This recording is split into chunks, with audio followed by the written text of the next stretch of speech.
कवि सूचीनगर स्थानीय सरस्वती शिशुविद्या मंदिर ठारे 33तम वार्षिक उत्सव महासमारोह पालित हो जाइछि।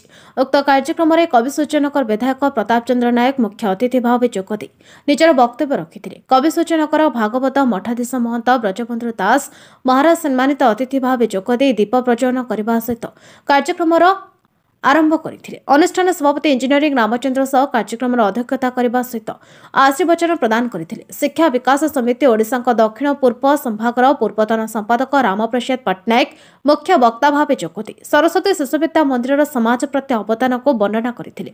कार्यक्रम में विद्यालय संपादक मिहिर कुमार शतपथी स्वागत भाषण परिचय प्रदान करथिले। विद्यालय प्रधान आचार्य दाशरथी साई वार्षिक विवरणी पठन करथिले। अनुष्ठान उपसभापति वंशीधर प्रधान धन्यवाद अर्पण करथिले।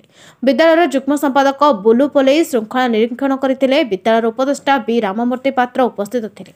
कार्यक्रम में कृति शिशु को पुरस्कार वितरण कराଯାଇଥିଲା। परिशेष में विद्यालय शिशु द्वारा रंगमंच कार्यक्रम आयोजन नाट्यगुरु एस नागेश्वर सुबुद्धि द्वारा परिचालन कराଯାଇଥିଲା। कार्यक्रम में समस्त शिशु गुरुजी गुरुमा सेवक सेविका और वाहन चालक भाई माने सहयोग करथिले। अनुष्ठान 33तम वार्षिक उत्सव बर्तमान पालन होगा जाऊँगी। वार्षिक हूँ विद्यालय दर्पण सदृश वर्ष सारा जहाँ सब क्रियाकलाप कार्य होतार झलक ये हूँ वार्षिक उत्सव। तेणु शैक्षिक क्षेत्र में वैप्लविक परिवर्तन आने सरस्वती शिशु मंदिर योजना ये हूँ समस्त गुरुत्वपूर्ण अंग। यह ही हूँ 33तम वार्षिक उत्सवर आह्वान। भारत माता की जय। जी आमर सरस्वती शिशु विद्या मंदिर कवि सूर्यनगर 33तम वार्षिक उत्सव आयोजन करा जायछि।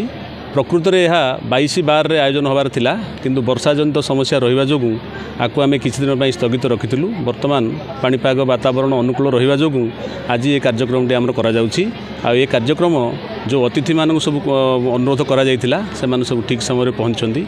सांबादिक बंधु माने अन्य विभिन्न विभाग बंधु माने मध्य ठीक समय पहुँची आमको सहयोग देइछंती।